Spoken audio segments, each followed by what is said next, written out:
Hello students, welcome back. Today again we are going to continue our chapter Rights in the Indian Constitution. आज तक के पिछले lectures में हमने इस चैप्टर में different types of fundamental rights को डिस्कस किया है. Why these rights are important उनकी बात की है, लेकिन आज के चैप्टर में हम किसकी बात करेंगे, एक और टॉपिक जो आपके इस चैप्टर में दिया गया है, that is directive principles of the state policy, जिसको हम किस नाम से जानते हैं, DPSP यानी directive principles of the state policy. अब ये जो directive principles of state policy हैं ये कहाँ पर दिए गए हैं, ये हमारे कॉन्स्टिट्यूशन में आर्टिकल 36 और 51 में दिए गए हैं. These are given under the article 36 to 51. ये आपका 1 मार्क क्वेश्चन है, राइट. अब इस लेक्चर में आज हम डिस्कस करेंगे कि directive principles of state policy क्या हैं, इनकी इंपॉर्टेंस क्यों है. अगर ये नहीं दिए होते तो then what will happen, right. तो अब directive principles of directive as their name indicates, directive का मतलब क्या है, जो डायरेक्ट करते हैं, जो किसी को डायरेक्शन देते हैं. अब ये डायरेक्शन किसको दे रहे हैं, ये जो प्रिंसिपल्स हैं ये डायरेक्शन किसको देते हैं, टू द स्टेट पॉलिसी, यानी जो स्टेट है, जो गवर्नमेंट है, जो स्टेट को चला रही है, नेशन को चला रही है, गवर्नमेंट को किस तरीके से पॉलिसीज बनानी है, उनको किन बातों का ध्यान रखना है वाइल मेकिंग द पॉलिसीज, उस चीज की डायरेक्शन देने के लिए क्या बने, वो हमारे क्या हैं, वो जो डायरेक्शंस हैं उसको हम क्या कहेंगे, they are directive principles of the state policy. यानी गवर्नमेंट कोई भी पॉलिसी बनाती है तो डायरेक्टिव प्रिंसिपल्स को माइंड में रखते हुए बनाती है. अब ये डिटेल में हम बात करते हैं कि डायरेक्टिव प्रिंसिपल्स क्या हैं और कैसे हमारे कॉन्स्टिट्यूशन में इनको डाला गया. The makers of Indian constitution knew that independent India was going to face many challenges. जब हमारा कॉन्स्टिट्यूशन बनाया गया था उस समय हमारे जो कॉन्स्टिट्यूशन मेकर्स थे उन्हें बहुत अच्छे से मालूम था कि इंडिया आने वाले समय में बहुत सारे चैलेंजेस जो हैं उसे फेस करने हैं. उसमें सबसे बड़ा चैलेंज क्या था, डाइवर्सिटी, क्योंकि हमारे यहाँ हर कास्ट, कलर, रिलीजन, लैंग्वेज बोलने वाले कई तरह के लोग हैं. तो उन सब लोगों को किस तरीके से यूनाइट रखा जाए और दूसरा कोई भी गवर्नमेंट आए तो किस तरीके से वो इक्वालिटी को एस्टैब्लिश करे कि ऐसा ना हो कि किसी एक को ज़्यादा बेनिफिट मिल गया इकोनॉमिकली, कोई दूसरा पीछे रह गया. तो ये जो डिस्पैरिटीज़ है ये डेवलप नहीं होनी चाहिए. तो ये एक बहुत ही बिगेस्ट चैलेंज था in front of the independent India. तो इसीलिए फॉरमोस्ट अमंग दीज वाज, अब ये जो चैलेंजेस, अलग अलग जो चैलेंजेस थे, यूनिटी को बनाना and so on many others, इसके अलावा सबसे जो मेन चैलेंज था वो क्या था, challenge to bring about equality and well-being of all citizen. Here we are using word all citizen, means all citizen either whether they belongs to any caste, any color, any religion, they speak any language, सभी के लिए, सभी का well-being, ऐसी policies बनाना कि सभी का well-being हो, सभी के लिए वो फायदेमंद हो, और दूसरा सबके बीच में इक्वालिटी को बनाए रखना कि सबको इक्वल लेवल पर देखना. तो ये इक्वालिटी और वेलबींग जो था ये सबसे बड़ा चैलेंज था. इसको अचीव करने के लिए क्या किया गया, हमारे कॉन्स्टिट्यूशन मेकर्स ने certain policy directions were required for handling these problems. अब ये जो प्रॉब्लम थी इसको हैंडल कैसे किया जा सकता था कि अगर स्टेट को कोई ना कोई डायरेक्शंस ऑलरेडी मेंशन की जाए, जो डायरेक्शंस दी जाए कि स्टेट को पॉलिसी बनानी है तो इसके अकॉर्डिंगली बनानी है, राइट, वो रिक्वायर्ड थी. इसीलिए कॉन्स्टिट्यूशन मेकर्स ने some guidelines were incorporated in the constitution but they were not legally enforceable. इसीलिए कुछ गाइडलाइंस हमारे कॉन्स्टिट्यूशन में डाली गई स्टेट्स के लिए, गवर्नमेंट के लिए, लेकिन ये जो गाइडलाइंस हैं ये लीगली इन्फोर्सेबल नहीं है. लीगली इन्फोर्सेबल का मतलब डायरेक्टिव प्रिंसिपल्स हैं लेकिन गवर्नमेंट अगर उनको फॉलो नहीं करती है तो उसके लिए nobody can go to the court. उसमें आपको वहाँ से किसी तरह का, जैसे अगर फंडामेंटल राइट्स वायलेट होते हैं तो सुप्रीम कोर्ट में जाकर जो है उसको रिस्टोर किया जा सकता है, लेकिन ये जो प्रिंसिपल्स बनाए गए ये कंपल्शन नहीं थी. अब बात आती है कि अगर ये कंपल्शन नहीं थी तो फिर इनको बनाने का फायदा क्या, वो भी हम अभी आगे डिस्कस करेंगे. अब ये जो गाइडलाइंस थी, these guidelines are non justiciable. Non justiciable मतलब इसके अगेंस्ट आप जाकर कोर्ट में किसी तरह का जस्टिस नहीं मान सकते हो कि गवर्नमेंट ने ये पॉलिसी नहीं बनाई तो आप उसके अगेंस्ट कोर्ट में नहीं जा सकते. That are parts of the constitution that can not be enforced by judiciary. Constitution का पार्ट है लेकिन जुडिशरी का इसमें कोई रोल नहीं है.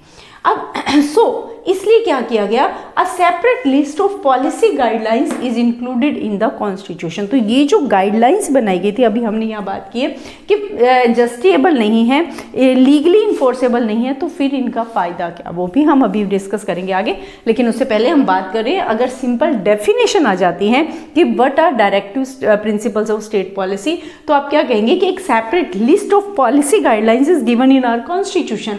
तो इंक्लूड जो की गई हैं, the list of these guidelines, ये जो गाइडलाइंस हैं ये क्या कहलाती हैं, are known as directive principles of the state policy.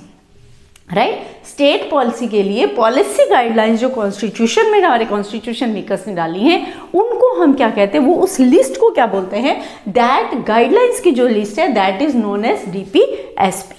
Right, अब बात आती है if they are not justiciable. अब हम आपके क्वेश्चन पे आते हैं जो हमारे माइंड में यहाँ आया था कि if they are not justiciable then why would government work according to them. अगर उसके लिए कोई लॉ ही नहीं है, अगर उसके लिए ना लागू करने पर कानून की जुडिशरी उसमें कुछ कर ही नहीं सकती है, तो ऐसे में इस लिस्ट का, इन गाइडलाइंस का बेनिफिट क्या, गवर्नमेंट इनको फॉलो करेगी ही क्यों। राइट, इस प्रश्न का उत्तर जानने से पहले हम बात करते हैं कि जो हमारे डायरेक्टिव प्रिंसिपल्स हैं उनमें किन किन चीज़ों, जो उसकी लिस्ट दी गई है उसमें मेनली किसकी बात की गई है। अगर हम बात करते हैं the chapter on directive principle list mainly 3 things, तो 3 मेन चीज़ें जिसके बारे में इसमें बताया गया है। अब वो 3 चीज़ें कौन सी है, सबसे पहला the goal and objective we as a society should adopt. एक सोसाइटी के रूप में हमारा क्या गोल होना चाहिए या हमारा ऑब्जेक्टिव क्या है कि सोसाइटी को किस तरीके से जो है इक्वालिटी जो है वो एस्टैब्लिश कैसे करनी है। दूसरा, certain rights that individual should enjoy apart from the fundamental right, fundamental rights के अलावा और कौन कौन से राइट्स हैं जो individual being a part of the society उसको ले सकता है।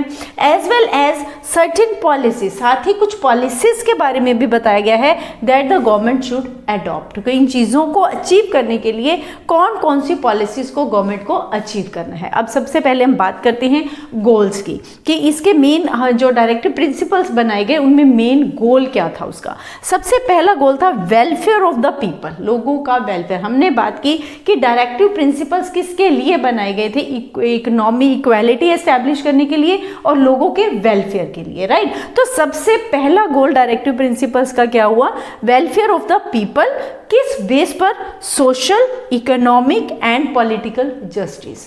सोशली, इकोनॉमिकली और पॉलिटिकली उनमें इक्वालिटी हो, उनको जस्टिस मिले। राइट, दूसरा, raising the standard of the living, लोगों के रहने का लिविंग जो स्टैंडर्ड है उसको इंक्रीज करना, उसको बढ़ाना और बेटर करना। राइट, तीसरा, एंड अब ये पॉइंट्स हमारे किस में आ गए, हमने भी बात की goal and objective that we as a society should adopt. तो ये अपनी सोसाइटी को इक्वालिटी लाने के लिए इन चीज़ों को अडॉप्ट करना ज़रूरी है। ये क्या हुआ, main goal. Right, then equitable distribution of resources, ऐसा ना हो कि सोसाइटी में एक बहुत अमीर हो जाए एक बिल्कुल गरीब हो जाए, तो इकोनॉमिकली उनमें इक्वालिटी लाना। Then promotion of international peace, international peace को भी प्रमोट करना। ये क्या थे, these are the main goals of our directive principles. Right, अब इनको के लिए जो पॉलिसीज थी, पॉलिसीज कौन सी थी, that were uniform civil code. अब ये जो पॉलिसीज जब डायरेक्टिव प्रिंसिपल्स बनाए गए थे वो उसमें ये चीज़ डाली गई थी कि ये कब होंगे, अब सिविल कोड है, अब एट प्रेजेंट हम सिविल कोड यूज़ नहीं, यूनिफॉर्म सिविल कोड यूज़ नहीं हो सकता है क्योंकि डिफरेंट टाइप ऑफ पीपल हैं, diversity is there in India. तो अगर ज़रूरत, जब वक्त आएगा तो यूनिफॉर्म सिविल कोड बनाया जा सकता है। It's not compulsory for the government to make it.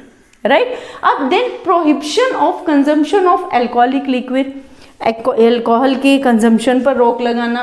Then promotion of cottage industry, अब कॉटेज इंडस्ट्रीज को डेवलप किस लिए करना है, इकोनॉमिकल डेवलपमेंट के लिए। हमने बात की थी कि economically raise the standard of the people.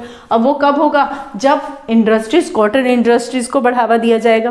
Right, as well as prevention of slaughters of useful cattle, useful cattles like cow, इनके जो स्लॉटर हाउस हैं उनको रोकना। ठीक, then promotion of the village panchayat, ये सारी क्या थी, these are the different policies. And now हमने ये कहा कि ये जो राइट्स हैं these are non justiciable right. अब ये नॉन जस्टिसेबल राइट क्यों है, इसमें क्या आता है, इसमें हमारा मेन क्या आता है, एडिक्वेट लाइवलीहुड, कि लोगों के रहने के लिए जिन चीज़ों की रिक्वायरमेंट है वो चीज़ें गवर्नमेंट पूरी करे। ठीक है, देन हमने बात की equal pay for equal work for main and women, main और वीमेन के लिए इक्वल, वो एक ही काम कर रहे हैं तो उनको इक्वल जो है वो वेजेस मिलनी चाहिए। नहीं तो पहले क्या था कि कहीं पर सेम काम कर रहे हैं, मेन को ज़्यादा वेजेस दिए जाते हैं, वीमेन को वेजेस कम दिए जाते हैं फॉर द सेम वर्क। तो उसके लिए लॉ बनाया गया। हमने बात की जो वेजेस एक्ट बनाया गया था वो किस लिए था, इक्वालिटी एस्टैब्लिश करने के लिए, as well as right against economic exploitation, इसके against. Then right to work, काम करने का अधिकार, early childhood care and education to children below the age of 6 year, 6 years से तक के बच्चों के लिए एजुकेशन कंपलसरी करना। अब ये क्या था, अगर वो एजुकेटेड होंगे, पढ़े लिखे होंगे, तभी तो उन्हें अपने राइट्स के बारे में मालूम होगा, तभी तो वो हमारी जो सोसाइटी एक लिटरेट सोसाइटी बन पाएगी, राइट।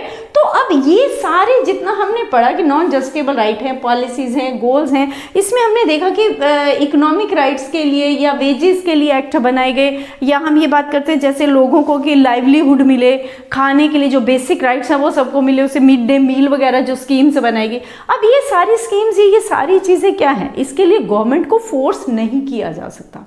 गवर्नमेंट की मर्जी है, वो मिड डे स्कीम ना बनाती तो, अगर वो वेजेस के लिए एक्ट नहीं बनाती तो, राइट तो उनको फोर्स नहीं किया जाए। इसको लीगली क्यों नहीं किया गया, क्योंकि ये कुछ ऐसी मुद्दे हैं, ऐसी पॉलिसीज हैं कि अगर गवर्नमेंट जब गवर्नमेंट को चूज करते हैं तो किसके लिए करते हैं, for the welfare of the society, for the welfare of the people.